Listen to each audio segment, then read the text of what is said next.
The MAC tournament is back in action today as the U Toledo and BGSU men's teams take to the court. Noelle Blumel is live for us in Cleveland. Good to see you again, Noelle. Dan, Amanda, it is day 2 here in Cleveland, but today it's all about the men. Bowling Green and Toledo both earning spots to play in this tournament, but it was the Falcons that got things started. BG coming in as the number 8 seed and having to play regular season champs Akron first thing this morning.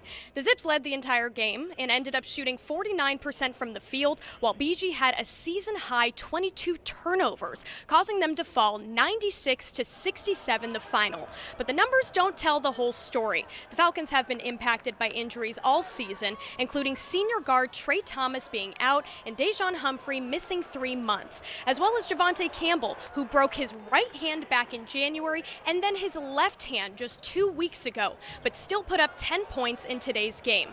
Here's head coach Todd Simon after the game on his team's performance and perseverance.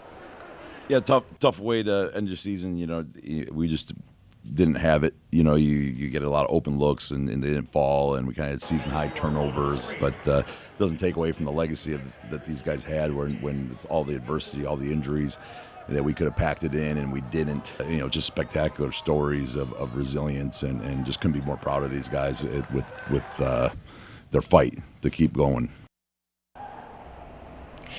And with that, Bowling Green's season comes to an end in the quarterfinals, and just within the last hour, Toledo defeated Ohio in the first overtime game of the tournament. We'll have the highlights and recap of that coming up at 5 and 6, but for now, I'll send it back to the studio. All right, well, one win at least, yeah.